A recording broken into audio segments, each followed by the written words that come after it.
It was Henry Ford who said, if you believe you can or believe you can't, then you are right. And our belief systems have so much to answer for. And you would have heard me talking about success in the interview with me, and I asked or invited you to imagine success as a person hovering above you.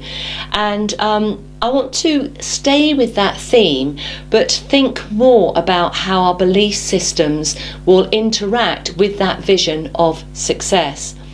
So we will only achieve what we believe we can achieve.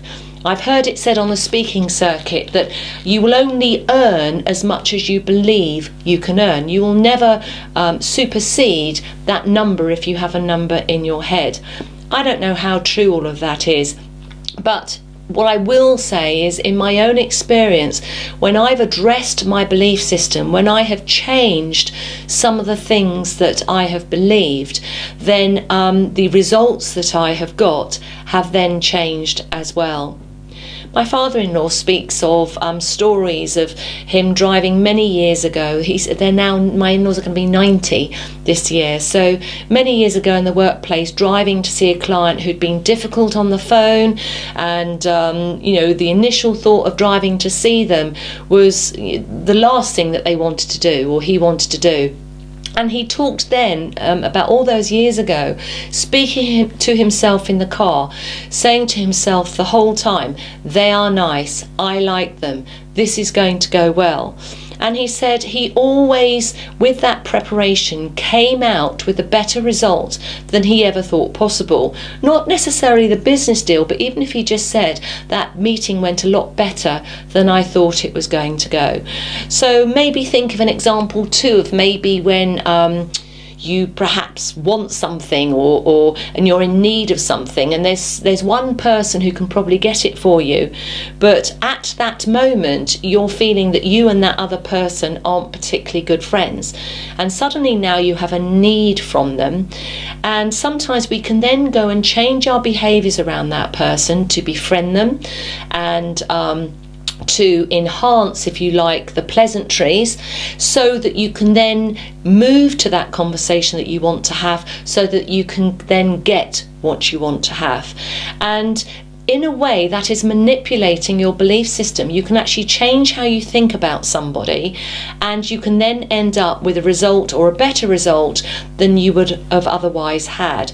Our motives are key. Then I think it's very, very sad if we change our behaviours purely based on a motive of selfishness and maybe greed, but it still demonstrates how we can change our belief systems if we want to. And that's a crucial question, if we want to. And if we don't want to, then 9 times out of 10, it's because we don't have a compelling enough reason to change that view. There's nothing strong enough, if you like, that's pulling us away from what we're thinking and feeling, and so we tend to stay in a rut, not unless we challenge ourselves. So to change our belief system, sometimes we can just put our own ideas in there. It could be, can you imagine if I was diagnosed with something tomorrow? Would I want this person around my bed if I was ill?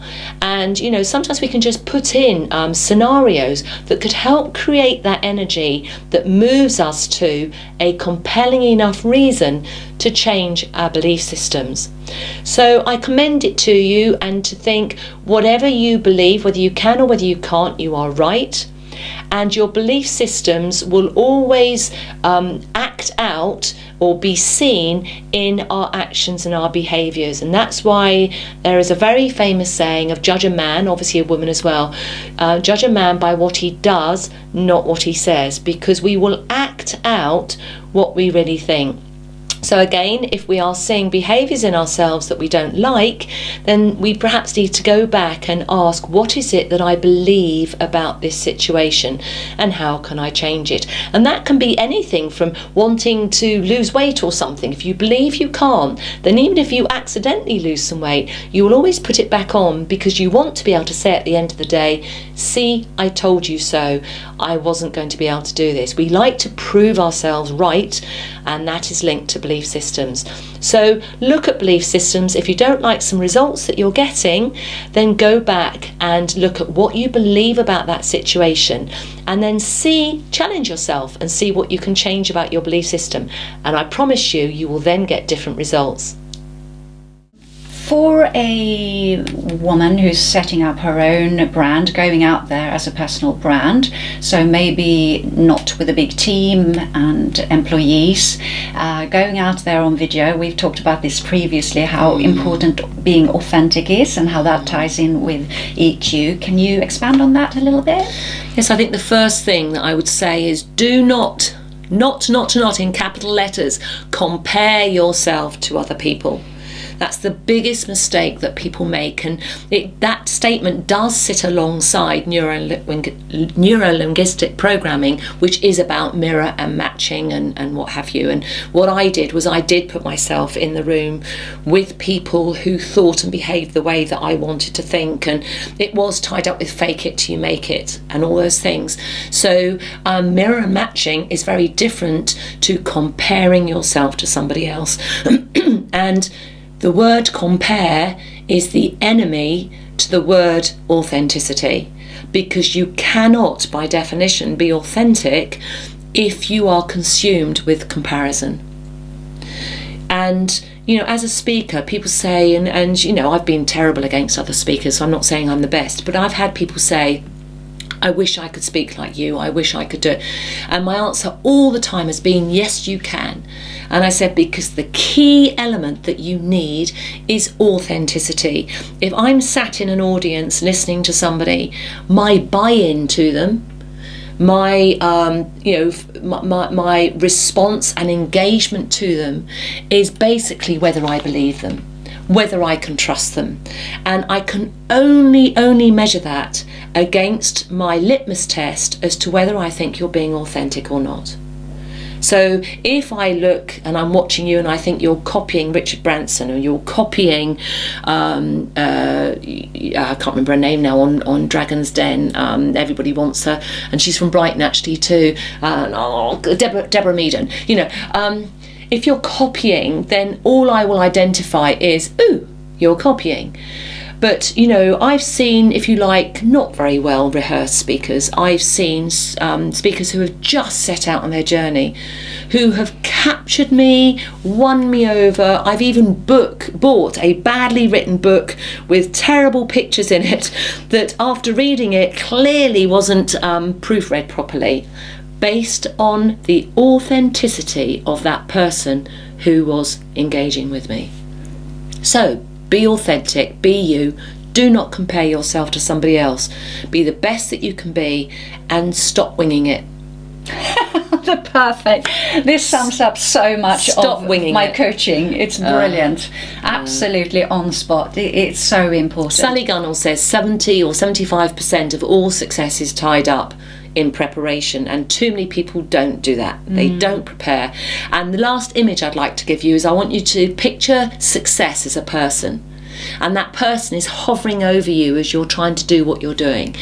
And please remember this sentence: most people give up at the point of success, at the point of conversion.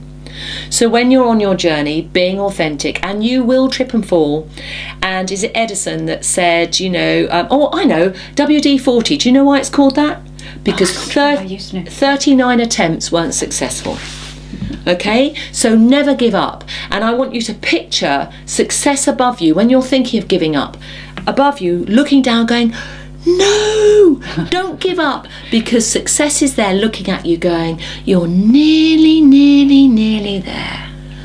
And also in business, which is newish now, which is really important, and it is tied up with, if your ladder is against the wrong wall, you need to make a change.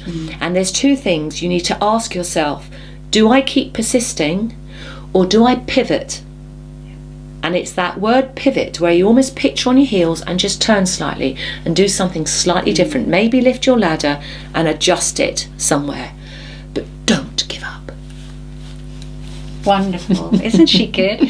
So Sarah influenced my work a lot. I came to you, didn't I, when I was just starting up the Vlog Academy, and she was extremely helpful, as you can tell, very knowledgeable and very focused on progress and getting your business there and being brave and authentic. So I love all of that, and it resonates deeply with me. So thank you so much for all the support you have given me at a very important point when I was at a step where I could easily have just either pivoted or given up, and I just felt that no, this is the way I'm going, and stepped up. So thank you so much for sharing that. It's really, really both interesting and important, and I'm glad this is entering the corporate world. I'm delighted as well. And just before we go too, at the same time I was working with you, me put together my show reel, which came as a recommendation from the speaking world. As a speaker, it's quite good to put a show reel together, and that has sat on my website for a number of years, and without a doubt that would have contributed to clients that have come my way. So thank you too.